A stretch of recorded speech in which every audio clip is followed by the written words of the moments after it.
In this video, I will explain to you the causes of bloating and how to get rid of bloating permanently. When you consume food, you chew it.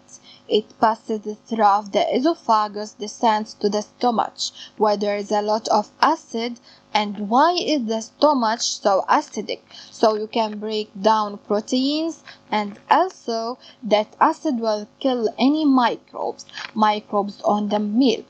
Then the stomach has this combination that ends up in the small intestine, where you digest roughly 90% of the food. You have a variety of items that are assisting you. You have the gallbladder. This releases something known as bile to begin breaking down the fats. But secondary bile salts are produced by microbes. On your left side, the body has something called the pancreas, which makes certain enzymes to help you break down carbohydrates, proteins, and this is where you get a lot of breakdown as well. Specific microorganisms in the small intestine and the gross intestine helps release enzymes. I wanted to point that out because 20% of all enzymes are produced by the microbes, and then we obtain certain acids that are generated like lactic acid, and the lactic acid helps germs thrive since a lot good bacteria flourish in acidic environments. What does this have to do with the environment? Well, bloating is basically a digestive ailment. Two persons can consume the same food, causes one person to bloat while the other individual doesn't know why there is a tremendous contrast between these two people is the type, amount, and they have a diverse range of gut microbes, much of your microbial density, and your microorganisms health depends on if you took an antibiotic previously and how many antibiotics you took in your past. The biggest falsehood about antibiotics are known to cause your microorganisms are reducing, but within after a few weeks they will return to normal is completely false.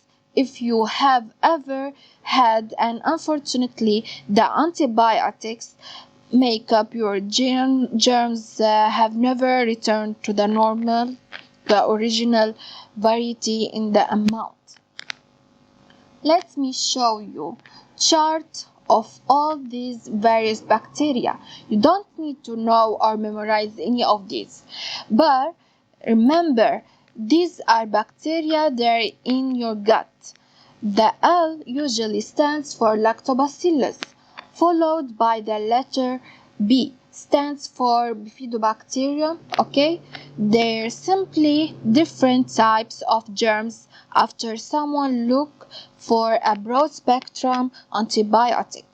The percentage loss of these microorganisms 50 to 75%, 70 to 90%. Look at this 99% loss of this microbe after you get an antibiotic. Take a peek at how many these impact your bile, and you need it to assist you break down the fats, and with you may see the last column right here. Here you can see all the microbes that are involved in decreasing the risk of getting small intestinal bacterial overgrowth.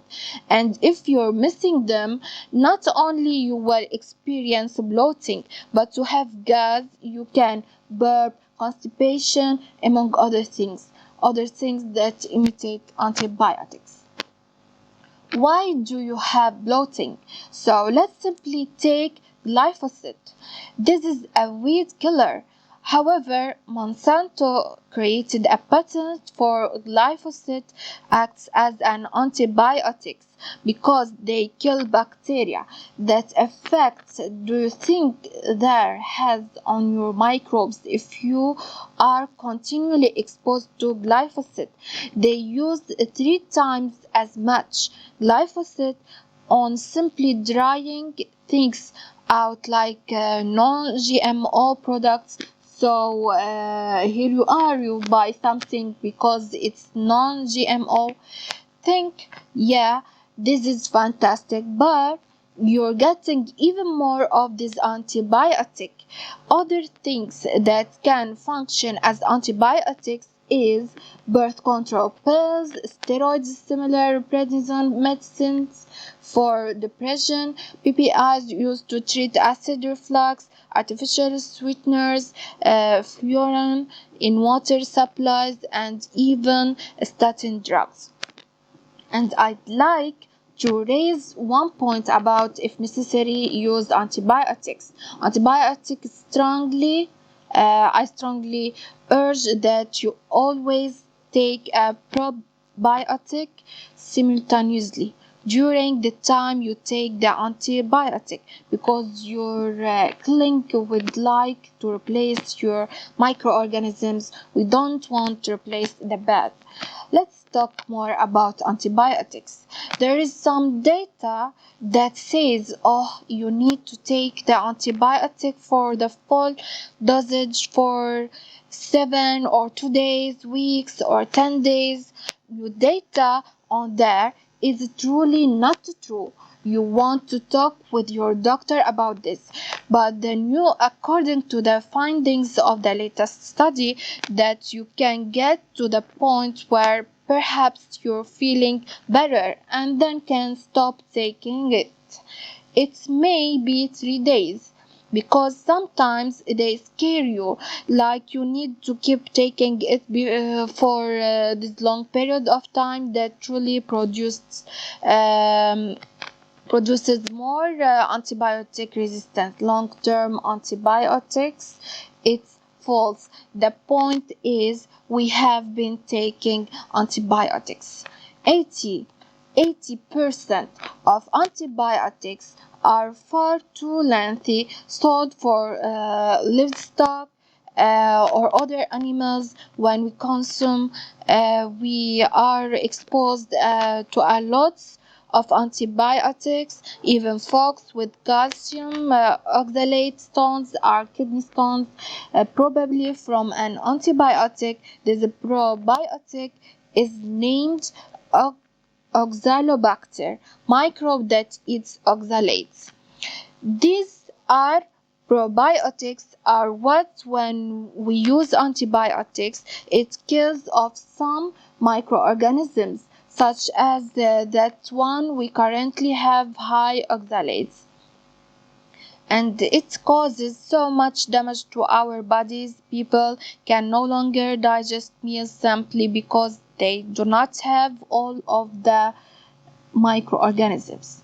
In sufficient quantities, the solution to bloating is to get a really good high probiotics, quality probiotics, to put back in where has been absent since you took, and antibiotics have long been considered.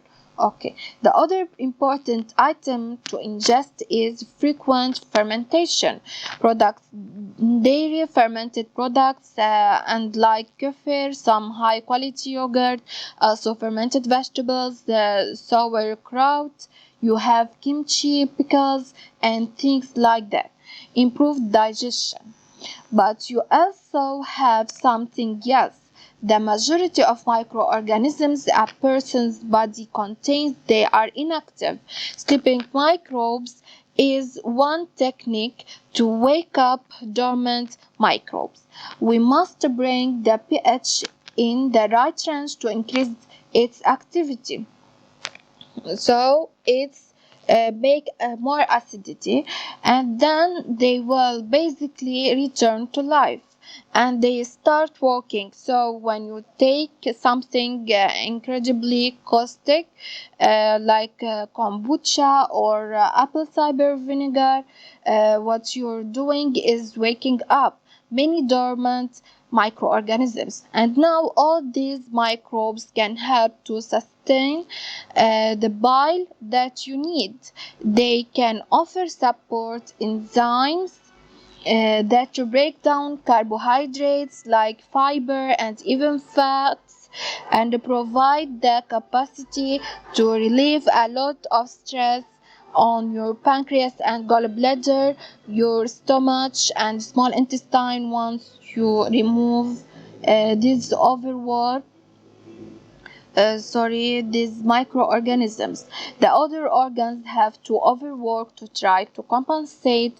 They grow fatigued while you don't produce the same number of enzymes. You end up with all kinds of complications. The remedy is to put back into your gut missing microorganisms, and I put a link.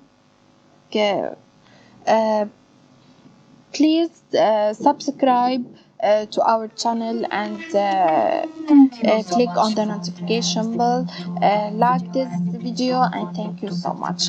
And if you have any questions, please let me know and write it in the comments. Bye bye, see you in the next video.